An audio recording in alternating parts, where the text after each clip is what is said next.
David Westgate, CEO of Andrews 50 branch network. Could hubs be the answer to big agencies like yours? Talk to me.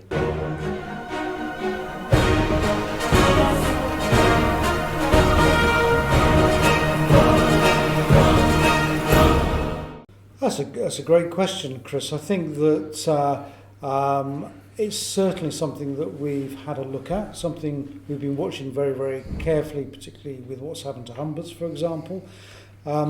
Fundamentally, my view is I don't think they can work, and the key reason for that is because I don't believe they're customer-centric. So my view is that a state agency, by its very nature, is a local operation. It's about local people, it's about local customers, and I think customers will struggle to actually identify themselves with a regional hub arrangement that is invisible. Yet no one goes on the high street anymore. Well, I disagree with that. I think that in the majority of our operating areas, people do use the high street. Now, whether they actually come into our shops is another matter, but what a high street shop for me is a poster site. So fundamentally, to represent our brand on the high street, my view is we have to have a shop. We have to have somewhere that local people identify themselves with. Do you think that, let's be honest, most estate agents' offices is a piece of glass with some properties in the window and some desks. Yeah. Do you think, because we are one of the only industries that is on the high street, is that we could turn our offices in from a bunch of desks into some community hub, coffee shop, those? I mean, people laugh at that, but Foxtons were a bit ahead of their time 30 years ago. Yeah. What's your thoughts on that? Well, I think, let's be real about this. You know, most of our customers don't relish the thought of walking into an estate agent's office. A sea of desks and, young people on their phones is not everyone's idea of a Saturday afternoon out, is it? So I think that we've got to be real about it. In fact, we are looking. We've got one location at the moment where we've already engaged with the local community on, and before we refurbish the branch, we've actually offered it free of charge to the community to use as an art space in Bath. So we've been doing that. It's finding ways to connect with the community. So, whether we can use them as a meeting facility for, I don't know, maybe mum's meeting or something like that. Or even local charities, because, you are heavily charities. So, things like free Wi-Fi, just having connection points. So it's amazing how many people work from home these days that actually do that in isolation, could be using our services and facilities to connect. So yes is the answer. Yeah, because let's be honest, a lot of the value, you don't need a value when it comes in at 9 o'clock. You'd have some hot desk, coffee, business hub sort of thing where an estate agent runs from it. And we are looking at opening hours at the moment. One of many things on my list is looking at environmental policies, for example, at the moment, and realising what a nonsense it is that all of our staff coming at 9 in the morning, spending an hour and a half in commuter traffic, polluting the environment. So all of these options are on our list at the moment for consideration. Do you think it's important because staff are at the hub of everything. Do you think that people have to be in at 9 and go at 6, or do you think we could be a bit more flexible with our hours? No, so we've over the last 6 months, we've had a large investment in technology through a new chosen software provider, but importantly giving all of our staff tablets and mobile devices to effectively make them mobile. So the key driver behind that is the customer again, how customers connect with our staff.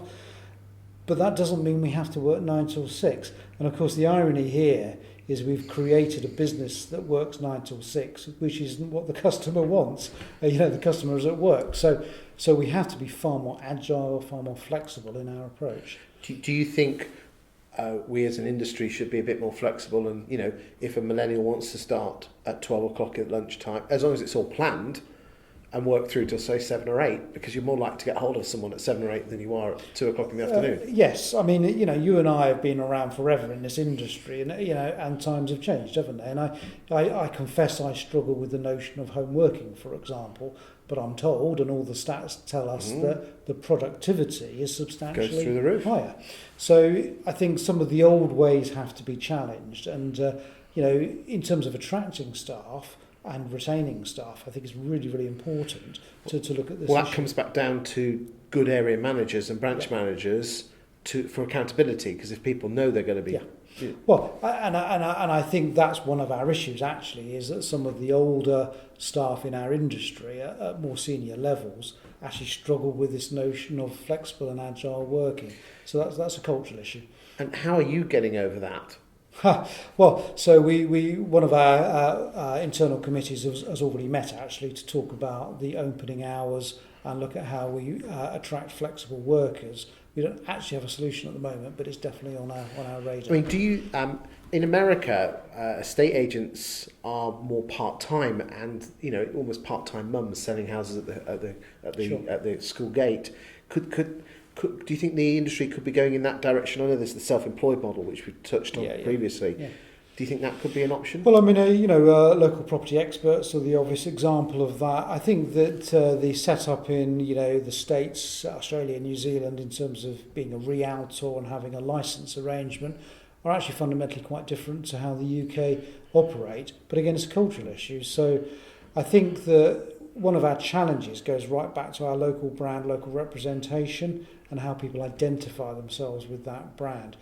If the individual licence holder is a strong brand, I see no reason why that shouldn't be successful. So, I mean, we talked about it previously in another video. Potentially, we could get self-employed agents working under the powerful Andrews brand. It is entirely possible, yes. But it's got to be the right people, the right for you and right for them. It's got to be, because one of the challenges there is the cultural piece, because we are a very values-orientated organisation, and I'm precious about managing the brand on that basis. So selecting the right people with the right values to do that is very, very important to us. You could almost be like McDonald's.